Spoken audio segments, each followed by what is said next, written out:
Hello, I'm Sandy Walden from Serenity, your Master Grief Coach and Master Grief Coach trainer.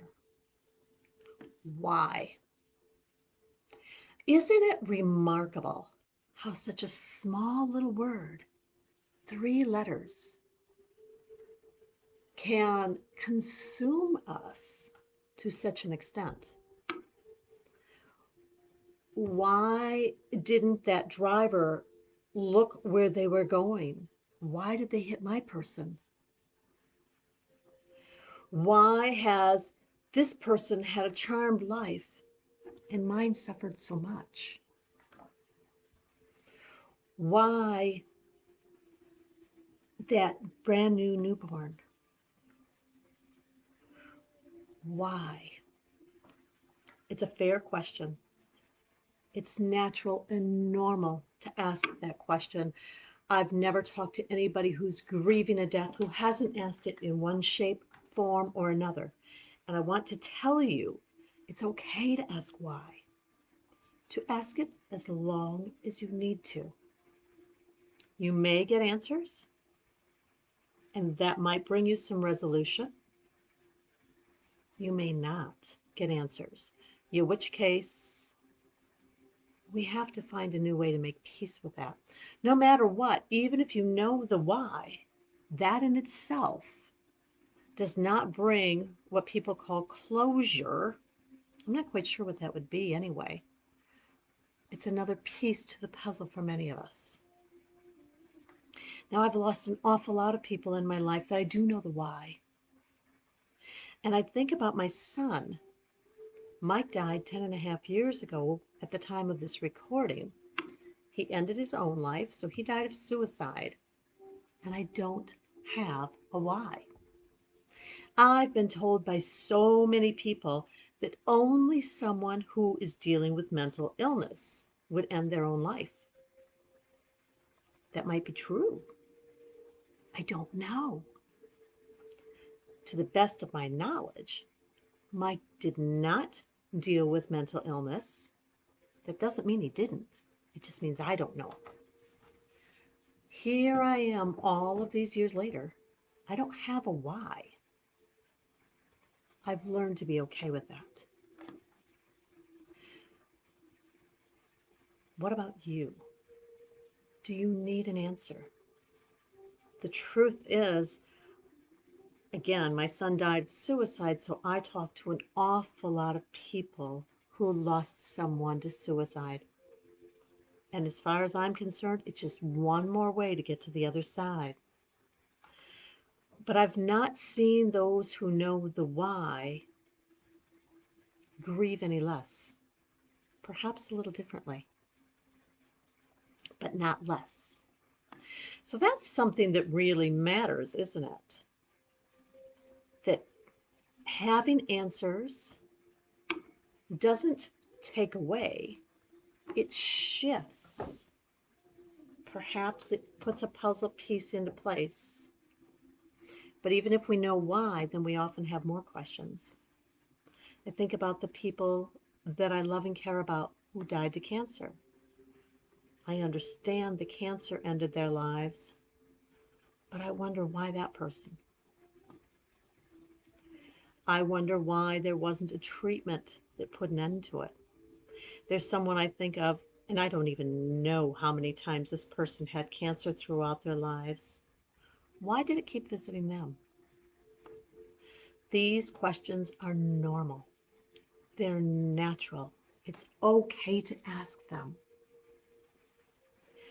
What I would like to remind you is just like telling our story. It's part of the process. It's part of natural and normal grieving. It is exploring these topics that helps us to begin healing. These are all action words. And I don't mean that we need to be frenzied or busy, but they are part of the process. Why? Some people get so much information. They might talk to doctors, neighbors, friends, anybody who was involved, and it's really important to them. In fact, I know of experts who say we must know everything leading up to and surrounding their death.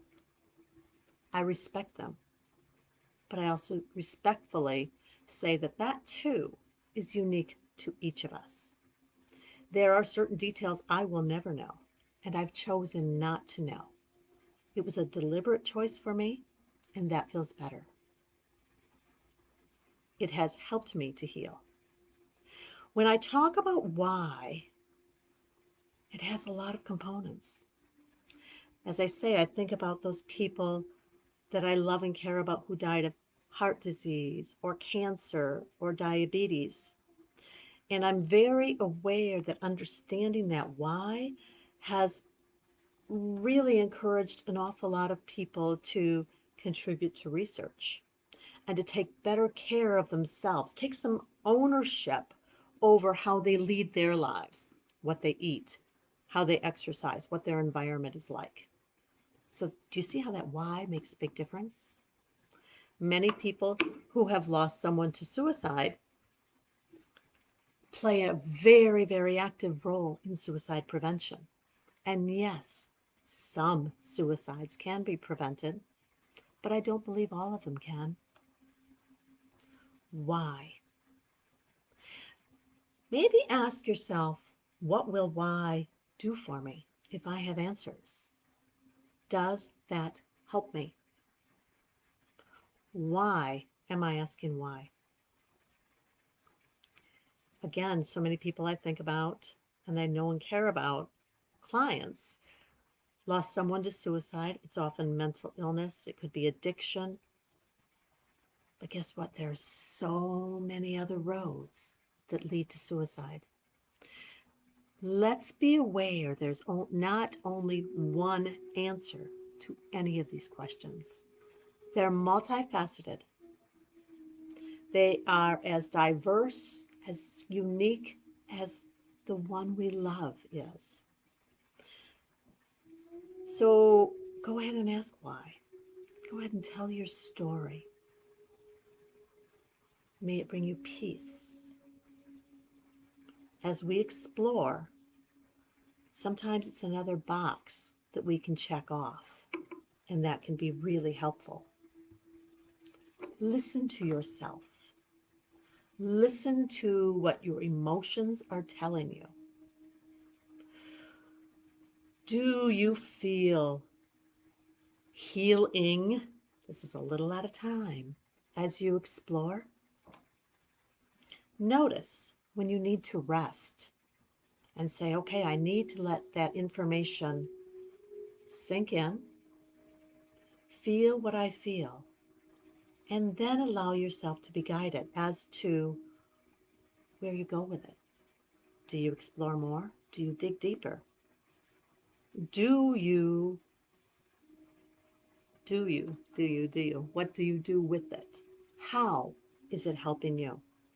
The entire point of asking questions, of telling our story, of feeling what we feel and sharing it in safe, healthy ways, all of these things, the explorations, the feeling, always needs to be done in safe, healthy ways.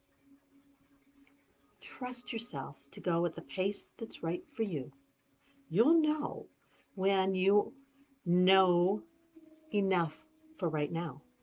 It doesn't mean you won't have more questions down the road. It doesn't mean you won't be doing more exploring. It doesn't mean you won't be doing more sharing. Maybe you need to know everything in that first week. Maybe it's a slow unfolding. Trust yourself to understand that your process is a little bit different than anybody else. Why? Is it okay to look for answers? That depends on you. You are the only person who knows what you need right now, but you're never alone. It really matters that you Find safe, healthy ways to connect, because that's where healing happens. I'm Sandy Walden from Serenity, your Master Grief Coach and Master Grief Coach Trainer. If why is visiting you, and yeah, even all these years later, why still visits me, I encourage you to allow it to be gentle and to trust yourself, to know you will continue to follow why or to ask why for as long as you need to. May you find a day of gentle peace and healing. Namaste.